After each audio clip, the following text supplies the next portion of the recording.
Hello students, আমি তোমাদের প্রিয় নীতিশ স্যার জ্ঞানজ্যোতি কোচিং সেন্টারের পক্ষ থেকে তোমাদের প্রত্যেককে জানাই আরো একবার স্বাগত। তো স্টুডেন্টস, আজকে আমি তোমাদের সঙ্গে আলোচনা করব যারা 4 ইয়ার আন্ডার গ্র্যাজুয়েট প্রোগ্রামের অধীনস্থ বিভিন্ন কলেজগুলোতে নর্থ বেঙ্গল ইউনিভার্সিটির আন্ডারে পড়াশোনা করছো তাদের জন্য আজকের এই ক্লাসটি। তো আজকের ক্লাসের যে আলোচনার বিষয় সেটা হচ্ছে ভিএসসি আন্ডারস্ট্যান্ডিং ইন্ডিয়া। তোমরা জানো তোমাদের যে এমসিকিউ প্রশ্ন আসবে, টোটাল 30টা এমসিকিউ প্রশ্ন আসবে। 30টা প্রশ্নের জন্য 2 করে নাম্বার, 30 দুগুণ 60 নাম্বার তোমরা এখান থেকে ক্যারি করতে পারছো ভিএসসি আন্ডারস্ট্যান্ডিং ইন্ডিয়া। এবার এই ভিএসসি আন্ডারস্ট্যান্ডিং ইন্ডিয়ার যে তোমাদের যে ক্লাসগুলো আমি নিচ্ছিলাম তার আজকে পার্ট নাম্বার 6 ক্লাস। ওকে, পার্ট 6 আজকে ক্লাস চলছে। তো যারা এখনো পর্যন্ত আমাদের অফিসিয়াল ইউটিউব চ্যানেলটিকে সাবস্ক্রাইব করনি তারা অবশ্যই চ্যানেলটিকে সাবস্ক্রাইব করে পাশে থাকা বেল আইকন অল প্রেস করে দাও, যাতে নেক্সট টাইম থেকে কোনো ভিডিও আপলোড করলে তার নোটিফিকেশন তুমি সবার আগে পেতে পারো।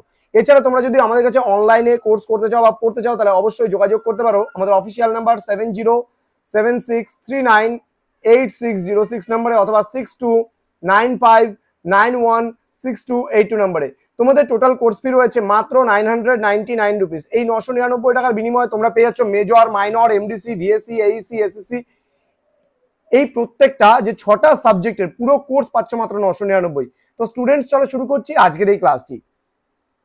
তোমাদের ইউনিট নাম্বার 2 থেকে কিন্তু অতি গুরুত্বপূর্ণ এই যে বিষয়গুলো রয়েছে সেগুলো। বৈদিক সভ্যতা কোন যুগের সভ্যতা? তাম্র যুগের, নব্যপ্রস্তর যুগের, লৌহ যুগের না ব্রোঞ্জ যুগের? সঠিক উত্তর হবে লৌহ যুগের সভ্যতা কিন্তু বৈদিক এজ, ঠিক আছে, বা বৈদিক সভ্যতা। ওকে, আদি কাব্য নামে পরিচিত নিম্নলিখিত কোনটি? রামায়ণ, মহাভারত, ঋগ্বেদ না মনুসংহিতা? সঠিক উত্তর হবে রামায়ণ। ওকে, গৌতম বুদ্ধ কোন বংশে জন্মগ্রহণ করেছিল? কোশল, সিংহল, শাক্য না কোনটি নয়? সঠিক উত্তর হবে শাক্য বংশে।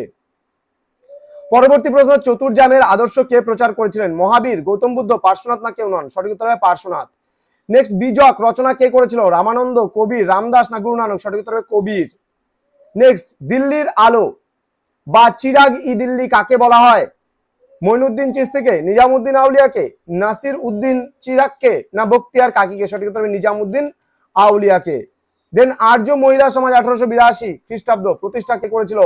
সঠিক উত্তর পণ্ডিতা রমাবাই। নেক্সট, রহনুমাই মাজদয়াসন সভা প্রতিষ্ঠিত হয়েছিল কত সালে? সঠিক উত্তর হবে 1851। নেক্সট, গুলামগিরি গ্রন্থটির লেখক কে? নেতাজি সুভাষচন্দ্র বসু, বিষ্ণু শাস্ত্রী পণ্ডিত, জ্যোতিবা ফুলে না মহাদেব গোবিন্দ রায়? সঠিক উত্তর হবে জ্যোতিবা ফুলে। পরবর্তী প্রশ্ন, একাডেমিক অ্যাসোসিয়েশন প্রতিষ্ঠা কে করেছিলেন? সঠিক উত্তর হবে হেনরি লুই ভিভিয়ান ডিরোজিও, বা সংক্ষেপে তুমি ডিরোজিও বলতে পারো। অপশনে যেটা থাকবে সেটাই তুমি লিখবে। কার অনুগামীদের নববঙ্গ নামে ডাকা হতো বা হয়? হেনরি লুই ভিভিয়ান ডিরোজিও, অর্থাৎ ডিরোজিওর শিষ্য বা অনুগামীদের কিন্তু বলা হয় নববঙ্গ বা ইয়ং বেঙ্গল। বেদান্ত কলেজ কে প্রতিষ্ঠা করেন? সঠিক উত্তর হবে রামমোহন রায়। পরবর্তী প্রশ্ন, হরপ্পা সভ্যতার নগর পরিকল্পনা কোন পদ্ধতিকে অনুসরণ করেছিল? গ্রিড পদ্ধতি, গিল্ড পদ্ধতি, বহুস্তরীয় পদ্ধতি না কোনটি নয়? সঠিক উত্তর হবে গ্রিড পদ্ধতি।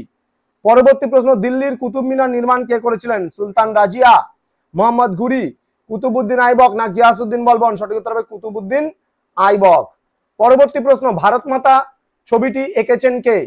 অবনীন্দ্রনাথ ঠাকুর, নন্দলাল বসু, প্রেম বিহারী না যামিনী রায়? সঠিক উত্তর হবে অবনীন্দ্রনাথ ঠাকুর। পরবর্তী প্রশ্ন, এলিফ্যান্টা গুহা কোথায় অবস্থিত? কোণার্কে, মুম্বাইয়ে, চিত্রকূট না জয়পুর? সঠিক উত্তর হবে মুম্বাইয়ে। পরবর্তী প্রশ্ন, সায়েন্টিফিক সোসাইটি প্রতিষ্ঠা কে করেছিলেন? William company, Syed Ahmed Khan, Annie Besant না লর্ড কর্নওয়ালিস? সঠিক উত্তর হবে সৈয়দ আহমেদ খান। পরবর্তী প্রশ্ন, গৌতম বুদ্ধের জন্মস্থান কোথায়? কপিলাবস্তু, বুদ্ধগয়া, লুম্বিনী না সারনাথ? সঠিক উত্তর হবে লুম্বিনী। পরবর্তী প্রশ্ন, কোন গ্রন্থটির প্রাচীন নাম ছিল জয় সংহিতা? রামায়ণ, সামবেদ, যাজ্ঞবল্ক স্মৃতি না মহাভারত? সঠিক উত্তর হবে মহাভারত। পরবর্তী প্রশ্ন, ভারতে ব্যাংকিং লেনদেনের প্রাচীনতম প্রমাণ পাওয়া যায় কোন যুগে? বৈদিক যুগে, গুপ্ত যুগে, মৌর্য যুগে না মধ্য যুগে? সঠিক উত্তর হচ্ছে বৈদিক যুগে। তো স্টুডেন্টস, আজকে এই 20টা প্রশ্ন নিয়ে আলোচনা করলাম। তোমাদের প্রতিদিন আমরা একটা একটা করে পার্ট নিয়ে আসছি তোমাদের ভিএসসি আন্ডারস্ট্যান্ডিং ইন্ডিয়া। চোখ রাখো আমাদের জ্ঞানজ্যোতি কোচিং সেন্টারের অফিসিয়াল ইউটিউব চ্যানেলে। আমি নীতিশ স্যার তোমাদের সঙ্গে রয়েছি। যারা এখনো চ্যানেলটিকে সাবস্ক্রাইব করনি সাবস্ক্রাইব করে পাশে থাকা বেল আইকন অল প্রেস করে দাও, যাতে নেক্সট টাইম থেকে কোনো ভিডিও আপলোড করলে তার নোটিফিকেশন তুমি সবার আগে পেতে পারো। তোমাদের উজ্জ্বল ভবিষ্যৎ গড়ে তুলবো আমরা, এটাই কিন্তু আমাদের মূল প্রতিশ্রুতি।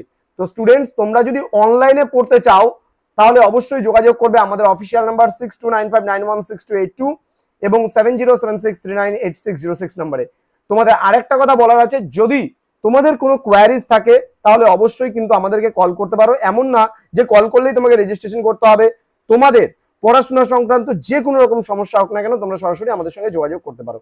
তো স্টুডেন্টস, খুব তাড়াতাড়ি দেখা হচ্ছে পরবর্তী নতুন কোনো ক্লাস নিয়ে। তোমরা প্রত্যেকেই ভালো থেকো, সুস্থ থেকো। Thank you so much. আর হ্যাঁ, আমাদের www.gyanjyoti.info বলে নতুন ওয়েবসাইট রয়েছে, সেটা তোমরা ভিজিট করতে পারো। আরেকটা ওয়েবসাইট রয়েছে আমাদের NIL_S নীলস নিভা নামে ইউটিউব চ্যানেলও রয়েছে এবং আমাদের ওয়েবসাইটও রয়েছে। দুটো ওয়েবসাইট আমাদের, একটা রয়েছে জ্ঞানজ্যোতি.info, একটা রয়েছে নীলস নিভা, ভিজিট করতে পারো। এছাড়া প্লে স্টোরে যাবা, গোগো এডুকেশন বলে সার্চ করলে আমাদের প্লে স্টোর থেকে অ্যাপ্লিকেশনে তুমি পেতে পারো। এবং সেই অ্যাপে আমরা কিন্তু প্রোভাইড করছি কি, আমরা প্রোভাইড করছি WBP, SI এর কোচিং, আমরা ANM GNM এর কোচিং মানে দিচ্ছি। আমরা সমস্ত গভর্নমেন্ট জব ওরিয়েন্টেড যত চাকরি পরীক্ষার কোচিং আমরা কিন্তু গোগো এডুকেশন অ্যাপের মাধ্যমে আমরা প্রোভাইড করছি স্টুডেন্টদের। এবং তোমাদের আগামী বছর থেকে একটা গুড নিউজ, যেটা আগামী বছর বলবো না, আগামী সেমিস্টার থেকে অর্থাৎ জুন থেকে আমাদের নিউ অ্যাপ লঞ্চ হচ্ছে, যেটা একাডেমিক 9 থেকে শুরু করে 9, 10, 11, 12 কলেজের প্রত্যেকটা সেমিস্টার, ইউনিভার্সিটি লেভেল এবং গভর্নমেন্ট জবেরও ওপরেও কিন্তু তোমরা সমস্ত কোচিংগুলো পাবে আমাদের সেই নতুন অ্যাপ্লিকেশনে। আমরা খুব তাড়াতাড়ি জানিয়ে দেবো ইউটিউব চ্যানেলে। তোমরা তোমাদের জুনিয়র সিনিয়র প্রত্যেককে আমাদের রেফার করো ইউটিউব চ্যানেলের কথা, কারণ নর্থ বেঙ্গল ইউনিভার্সিটি আন্ডারে নাম্বার 1 ইউটিউব চ্যানেল হচ্ছে আমাদের চ্যানেল, এটা আমরা দাবিদার। তো স্টুডেন্টস, দেখা হচ্ছে খুব তাড়াতাড়ি পরবর্তী ক্লাস নিয়ে। তোমরা প্রত্যেকে ভালো থেকো, সুস্থ থেকো। Thank you.